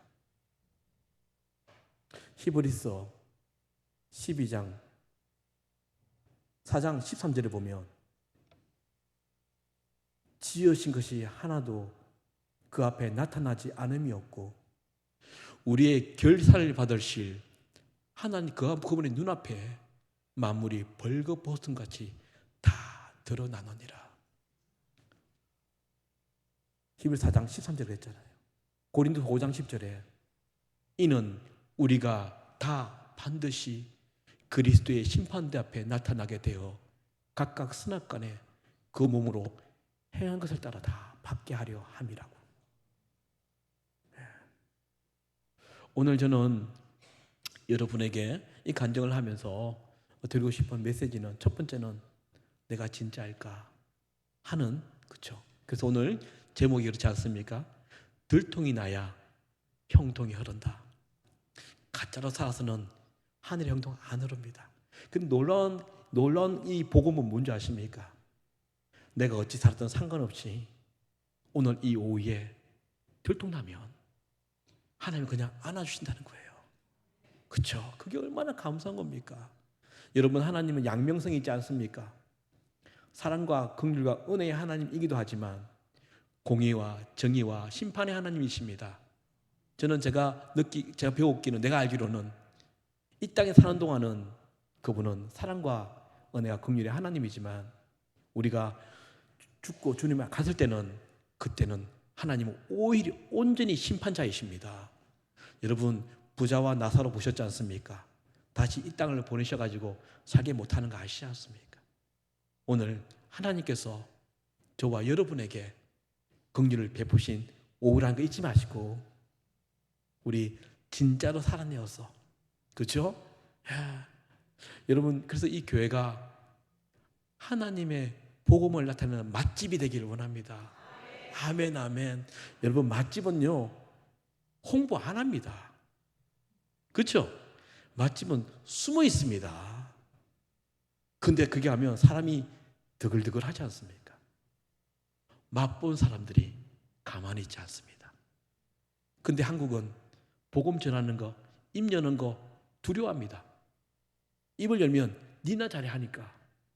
이 복음을 우리가 삶으로 나타내야 되는데 설득시키려고 하니까 안 되었지 않습니까? 고린도전서 2장 4절 5절에 이런 말씀이 있습니다. 내 삶과 내 전도함은 설득력 있는 지혜의 말로 하지 아니하고 우리는 이벤트로 뭐로 해서 꼬셔가지고 야, 예수면 잘 된다더라. 여러분, 구약에는 그런 말이 있지만 신약에는 그런 말 없습니다. 복은 뭐라고요? 성령과 동행하는 것이 복이라 했는데 자꾸 설득하는 거예요. 예수 믿으면 무병장수하고 만사 형통이다. 그런 말이 어디 있습니까? 예수 때문에 미움을 받는다 그랬는데, 좁은 길을 걷는다 그랬는데, 자기도 맛보지 못한, 그러면서 우리는 잘된 게 없는, 니 보니까 별거 아니더라. 그래서 전도가 힘들지 않습니까? 근데 다시 한번 돌아가면 고린도서 2장 4절 5절에 내 말과 내 전도함은 설득력 있는 지혜의 말로 하지 아니하고 내 삶에 나타난 성령의 능력으로 한다고. 세상은 내가 진짜인지 내 삶을 통해서 보기를 원하는데 우리는 아닌 거예요. 우리 진짜로 살아내셔가지고 여러분이 맛본 거 삶으로 드러내서 이 예배당이 먼저는 우리 안에 진짜로 바뀌는 그 영적 부흥이 있기를 바라고, 그게 되면 홍보 안 해도 이 자리는 초대교회처럼 사람들이 가득할 겁니다. 아멘, 아멘, 아멘.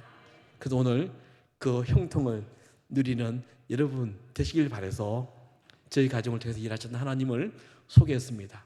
여러분, 저는 오늘 온 것은 기도 안이 낫더라 이런 무속적인 그런 말 하러 온 게 아닙니다. 여러분, 오늘 우리가 그 일이 벌어져도 다음날 또 다른 일 안 터지겠습니까? 제가 오늘 저희도 여전히 힘든 것이 그 이유도 많습니다. 그러나 이전과 다른 것은 내 하나님 살아계시니 그것을 믿음으로 신뢰로 살아가는 것이죠. 아멘. 아멘, 아멘, 아멘. 그래서 어떤 고통이 오더라도 여러분, 그래서 히브리 11장 33절에서 38절에 뭐라 했습니까? 잘 들으셔야 됩니다. 예수 믿는 이런 일이 납니다. 그들은 믿음으로 나라들을 이기기도 하며 의를 행하기도 하며 약속을 받기도 하며 사자들의 입을 막기도 하며 불의 세력을 멸하기도 하며 칼날을 피하기도 하며 연약한 가운데서 강하게 되기도 하며 이방 사람들의 진을 물리치기도 하며 여자들은 자기의 죽은 자들을 부활로 받아들이기도 하며 예수 믿으면 이런 기적도 일어납니다. 그런데 더 중요한 게 뒤에 있습니다. 또 어떤 이들은 더 좋은 부활을 얻고자 하여 심한 고문을 받되 구차히 풀려나기를 원하지 않았으며 내가 그 복된 나라, 영원한 나라, 천국이기 때문에 이 좁은 길 당연히 걸을 거야. 복음 위에서 오는 여러 가지 시험들, 고문들 오라, 오라. 우리는 기도가 뭡니까? 장애물 없게 해주십시오. 내 인생에 걱정, 근심 없게 해주십시오. 형통하게 해주십시오. 결국 뭡니까? 꽃길 걷게 해달라고. 성경에 그런 말이 어디 있습니까? 예수를 만난 사람은 그런 길을 원하지 않는답니다. 또 어떤 이들은 더 좋은 부활을 얻고자 하여 심한 고문을 받되 구차히 풀려나기를 원하지 않았으며 또 어떤 이들은 조롱과 채찍질 뿐 아니라 결박과 옥에 갇히는 시련도 받았으며 돌로 치는 것과 톱으로 켜는 것과 시험과 칼로 죽임을 당하고 양과 염소의 가죽을 입고 유리하여 궁핍과 환난과 학대를 받았으니 이런 사람은 세상이 감당하지 못하는 자들하고. 이게 기독교인인데 무속 믿는 사람처럼 잘 되게 해달라고 늘 이것만 바라는 내 위주의 자기 중심적인 신앙, 오늘 거기에서 벗어나는 놀라운 은혜. 아, 하나님은 살아계시니 천국이 있으니 이 땅이 비록 힘들다지라도 내가 감사하며 살아갈 이유가 있구나 하는 놀라운 고백이 있는 그것 때문에 제가 오지 않았겠습니까? 아멘, 아멘, 아멘. 그래서 오늘 그 이야기들을 나눴습니다. 간증은요 요거를 하고요. 제가 또 많은 분들이 저한테 그래요. 나 같은 사역자는 일타상피랍니다. 예, 메시지 전하고 또 찬양도 하니까 그래서 오늘 찬양하고 가려고 합니다. 괜찮겠죠? 예. 그래서 마이크 하나 좀 주시면.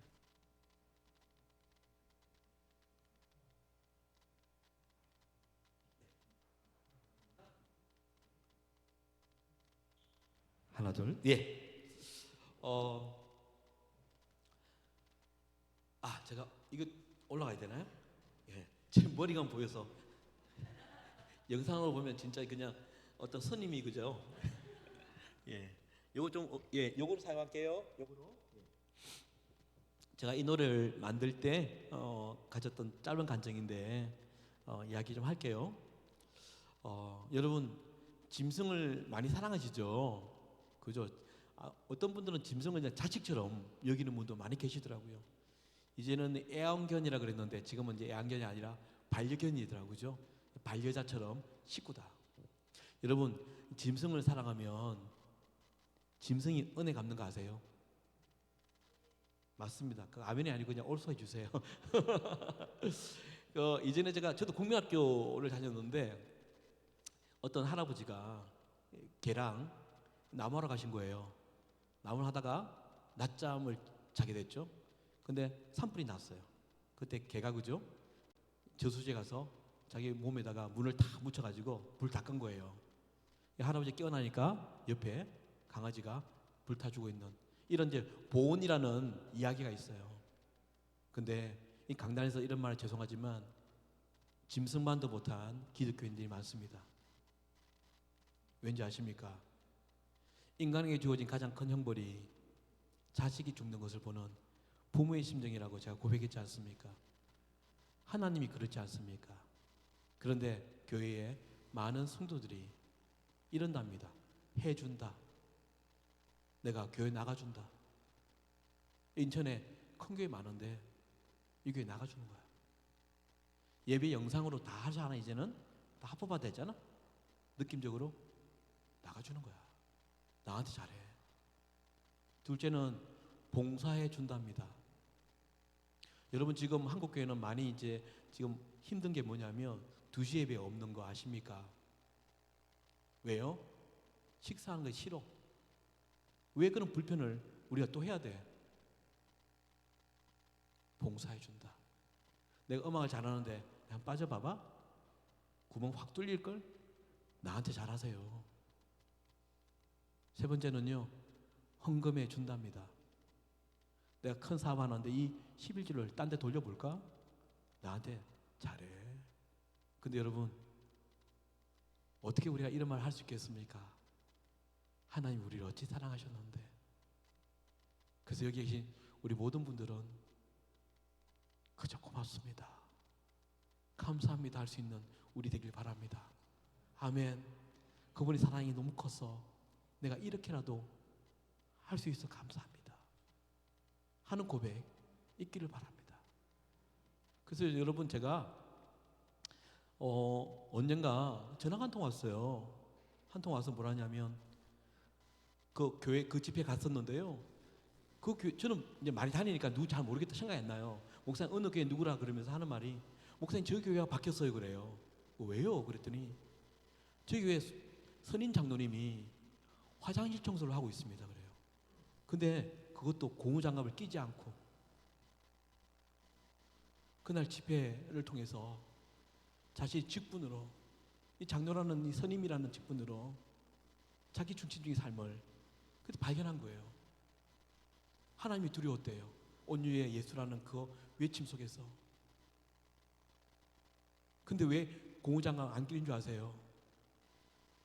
베드로가 그랬죠. 모든 제자가 예수님을 배반하더라도 나는 배려하지 않겠다고 그랬잖아요. 근데 잡히자마자 닭 3번 올 때 다 부인했잖아요. 그리고 자기 고향으로 가서 고기 잡는 일을 했습니다. 예수님이 부활하셔서 그를 만나셨습니다. 네가 나를 사랑하느냐? 그때 베드로는 예수를 다시 만났어요. 그리고 그는 마지막을 거꾸로 로마에서 십자가에 달려 죽습니다. 왜 거꾸로인지 아세요? 내가 그렇게 하나님 예수를 수제자로 생각했다가 내가 어떤 삶을 사는지 아는 거예요. 내가 어떻게 감히 이 부끄러운 모습으로 예수님처럼 바로 박힐 수 있나? 그래서 거꾸로 십자가에 달렸다는 말이 있습니다. 그 장로님이 그걸 생각하셨대요. 선임으로 그리 살았는데 내 모습이 들통이 났는데 내가 어떻게 고무장갑을 끼고 하겠냐? 그러면서 그분이 변기를 그냥 맨손 딱. 근데 이게요 성도들이 보게 된 거예요. 그러자 모든 성도들이 이 영적 지도자들이 바뀌니까 이 성도들이 다 바뀌어서 말 시키지 않아도 자기 일처럼 자기 집 일처럼 그렇게 봉사하는 아름다움으로 바뀌었다고. 목사님 기적이랬다고. 이렇게 저는 오늘 이곳에도 그런 일이 있길 바랍니다. 아멘 아멘. 그 하나님의 사랑이 너무너무 좋아서 감사해서 우리가 그런 일 있기를 바랍니다. 여러분 제가 하나 또 격려는 뭐냐면 제가 그 어려운 상황에서 이길 수 있었던 것은 예수님이 우시더라고요. 우는 자와 함께 올라있던 그분이 우리 가정을 위해서 우는 것을 환승은 아닌데 제가 중환자실에서 느꼈습니다. 그분이 우시는구나. 그분이 같은 마음으로 있어주시는구나. 그게 얼마나 큰 힘이 되든지요. 여러분 그 하나님 그 예수님이 바로 여러분의 예수님이세요. 어느 누구도 우리의 마음을 공감하지 100% 못하지만 그분은 하신다고요. 그러니까요 힘내세요. 아멘. 힘내십시오. 그분의 눈물 잊지 말고 자 해서 노래 부르겠습니다. 생명바꾼 부탁드릴게요.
주님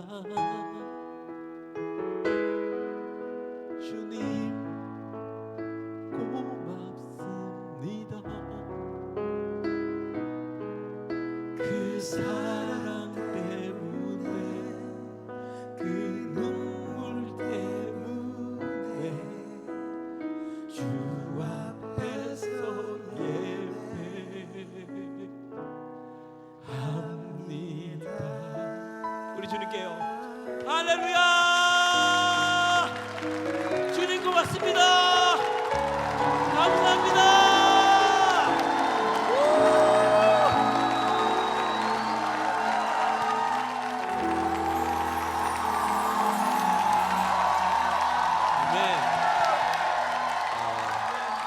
그리고 제가 노래 한 곡보다 한 곡 더 준비했거든요.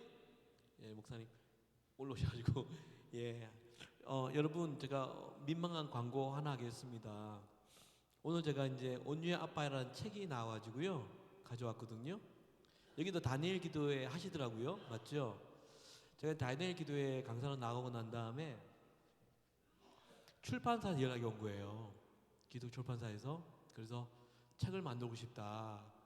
그래서 제가요 원고를 보내드렸어요. 그 원고는요 책을 쓰려고 만든 게 아니라 중환자실 있을 때요 제 일기장에 시간마다 순간마다 내 마음의 심경과 하나님의 일하심, 위로, 믿음에 관한 그걸 다 적어놨었어요. 그걸 이제 보내드렸거든요.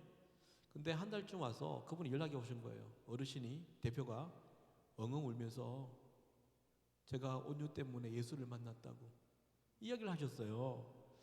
저는 분명히 이분이 장로님일 텐데 나처럼 들통나셔서 다시 만나셨구나 그런 생각을 했죠. 제가 왜 이야기를 하냐면 요즘 전도하기 너무 힘든 시대가 되었어요. 그죠? 아까 말씀드린 대로 예수하면 니나 잘해, 이 기독교들아. 근데 이 책을 통해서 진짜 예수가 있음을 보게 될 거예요. 그래서 많은 분들이 그렇게 구입하세요. 직장 동료들, 그리고 같은 식구인데도 가족인데도 예수 믿지 않는 자녀들 아니면 남편들 위해서 주위의 이웃들 위해서 구입하셔서 전도하시더라고요. 여러분 전도용으로 구입하시면 참 좋을 것 같고요. 그리고 일천감에 있거든요. 그 찬양도 그래요. 저희 참 이거 이야기를 했네. 온유 이렇게 집회 끝나면 물으세요. 온유는 그래서 어때요? 그래서 제가 사진을 가져왔거든요.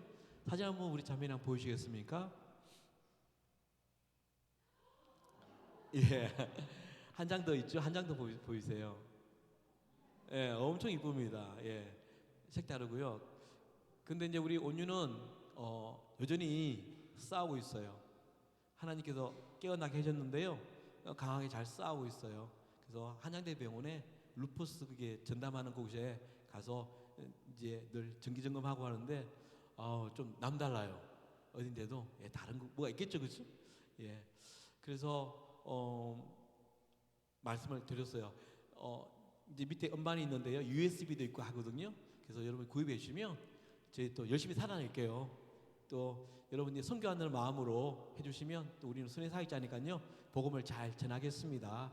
예, 그래서 이렇게 불편한 광고 하나 했고요. 예, 이천감이 있고요.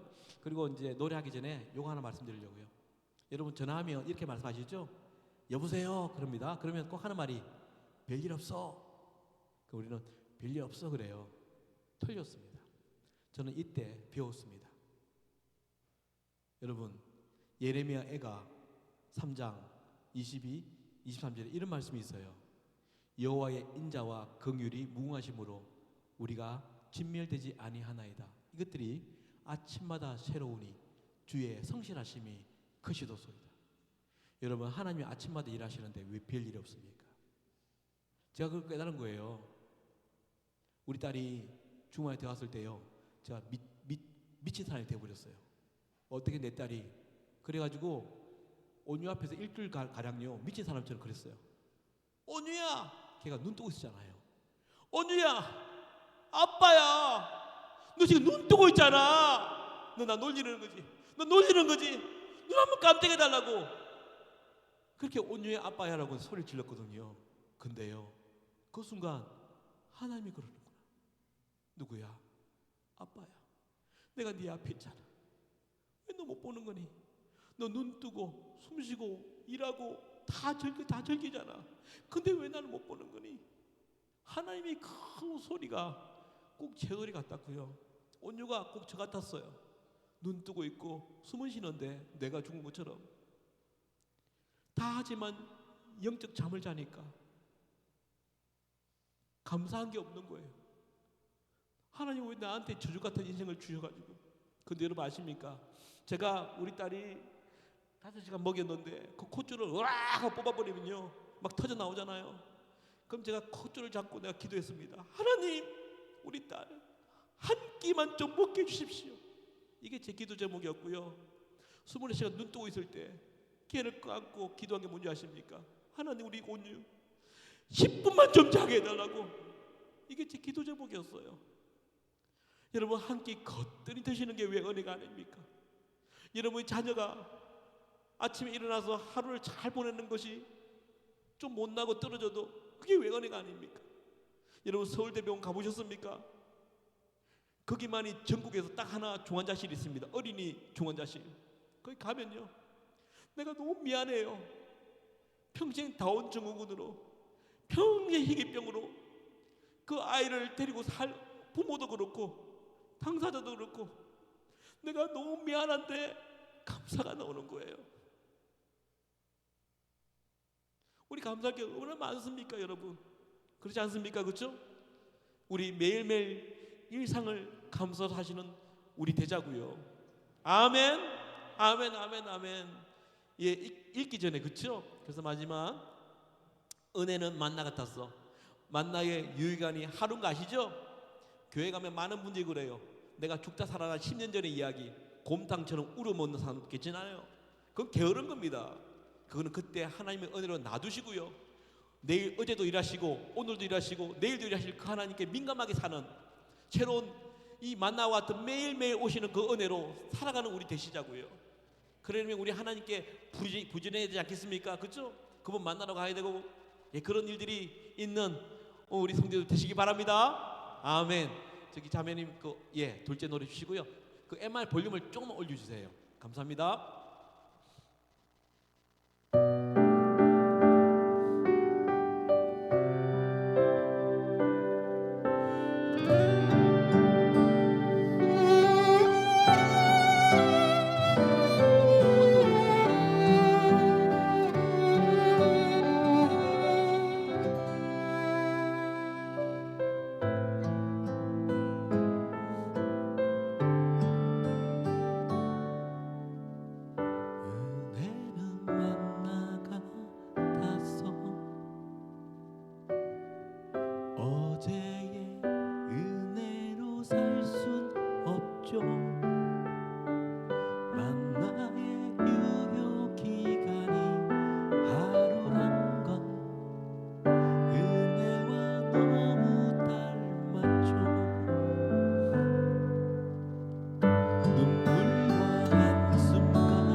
감사의 박 드릴까요? 주님 고맙습니다. 감사합니다.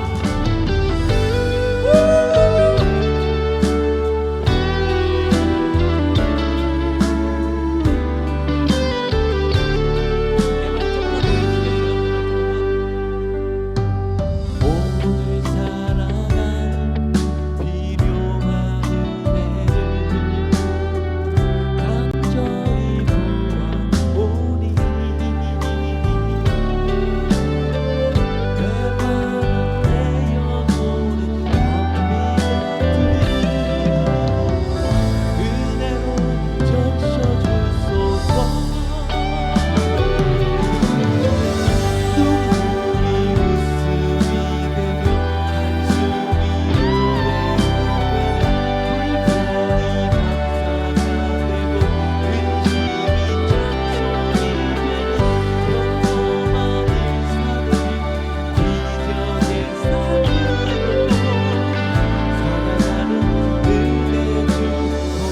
우리 코너를 같이 할까요? 눈물이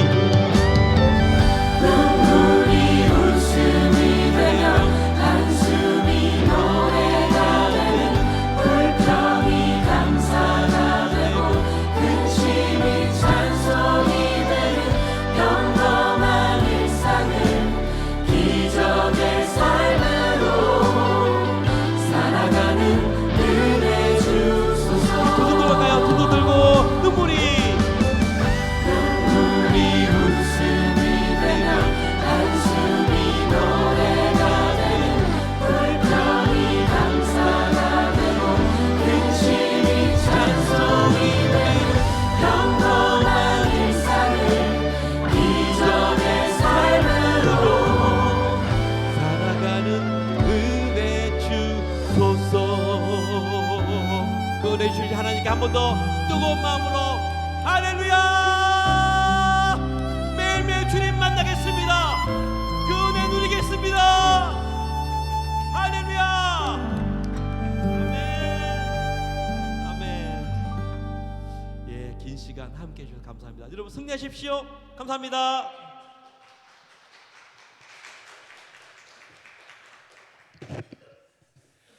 우리 켄 목사님을 통해서